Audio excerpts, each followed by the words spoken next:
Assalamualaikum warahmatullahi wabarakatuh. Kembali lagi di channel Diary Horror Mystery. Kali ini saya akan membawakan sebuah cerita pendakian mistis, yaitu terjadi di Gunung Ciremai. Jadi buat teman-teman semua yang belum subscribe, silahkan klik tombol subscribe dan jangan lupa untuk menyalakan loncengnya agar tidak ketinggalan cerita horor selanjutnya. Tanpa berlama-lama, kita langsung lanjut ke cerita horornya.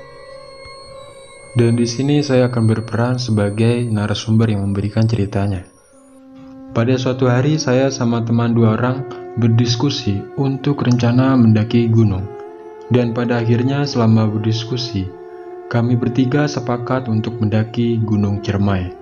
Dan tidak lama dari berdiskusi, kita bertiga langsung pulang ke rumah masing-masing untuk packing barang-barang. Singkat cerita, sudah sholat subuh, kita bersiap-siap untuk menuju ke Gunung Ciremai. Dan sampailah saya di base camp pendakian, yaitu jalur Apui. Tidak lama kita simaksi, kita langsunglah mulai jalan langkah demi langkah. Singkat 1 jam, kita sampai di pos 1.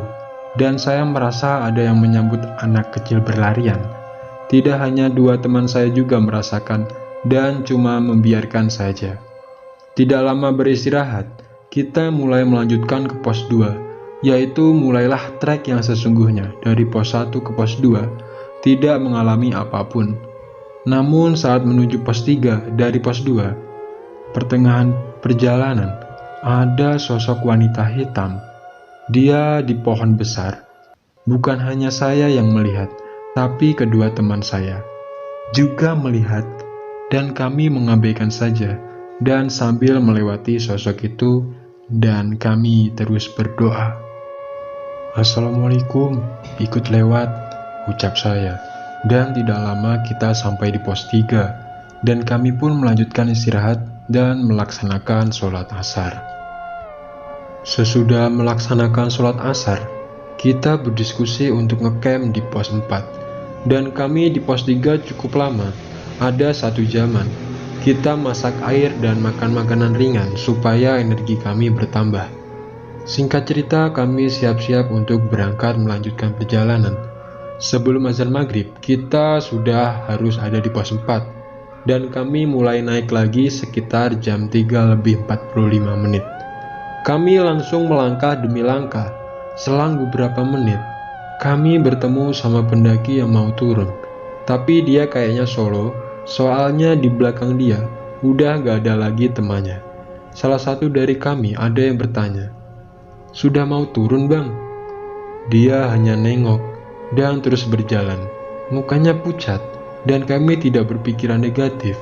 Kami berpikir positif aja.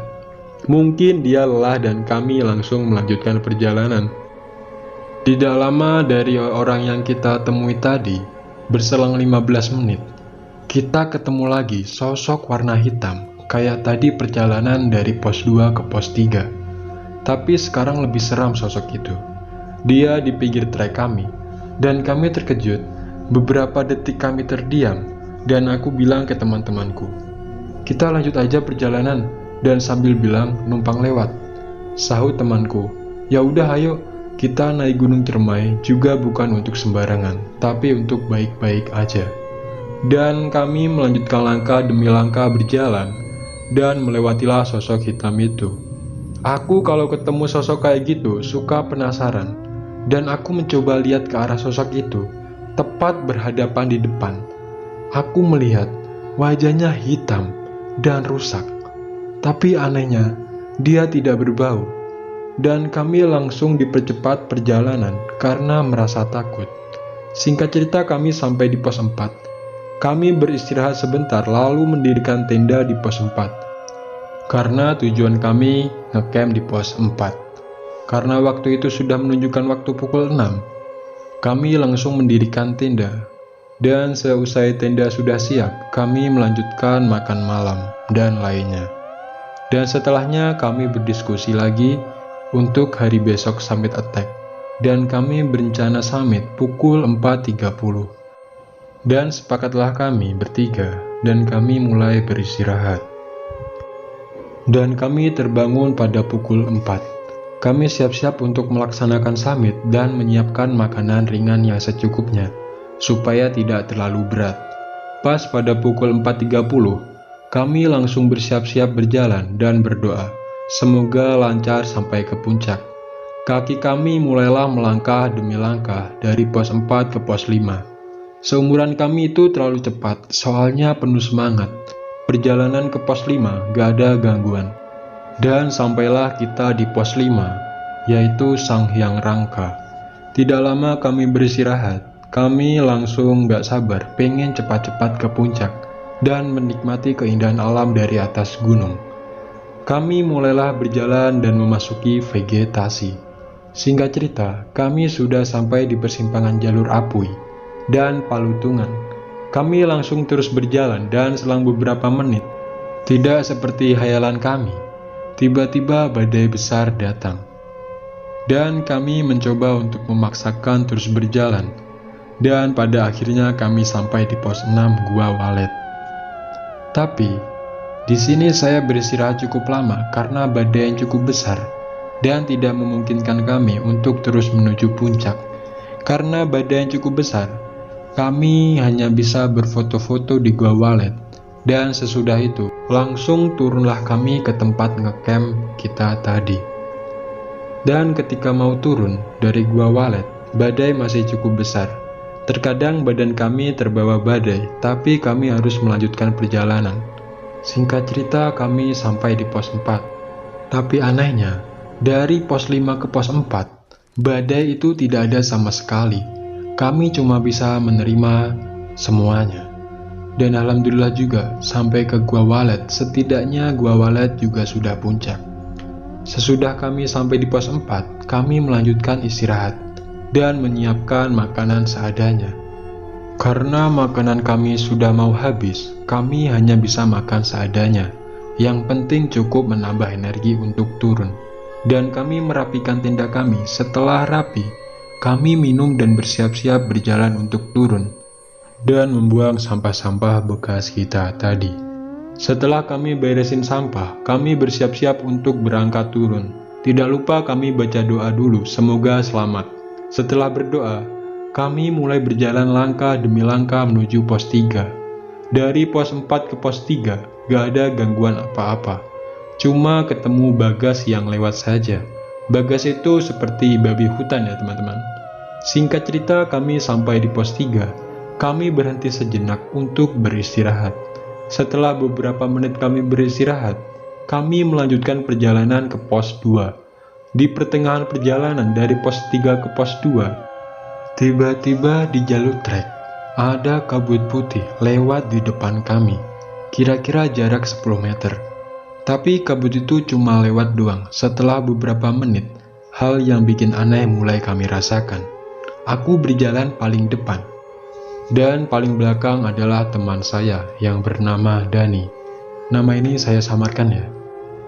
Kalau aku lihat dari belakang, jarak kami bertiga sungguh dekat. Tapi pas kami sampai di pos 3, teman kami yang bernama Dani, yang jalan paling belakang, tiba-tiba bilang seperti ini. Kok kalian gak nungguin gua? Gua ini ketinggalan jauh banget dari lo. Dan kemudian saya menjawab, lah, gua tadi ngeliat lo di belakang gua itu deket banget. Dan mulailah merasakan keanehan dan gelisah. Kami merasakan hal yang cukup aneh dan kami ingin segera cepat turun ke bawah, sampai ke base camp. Setelah lama kita terdiam, aku memutuskan lanjut berjalan. Daripada kita terdiam mikirin yang terjadi tadi, kita berjalan supaya cepat sampai.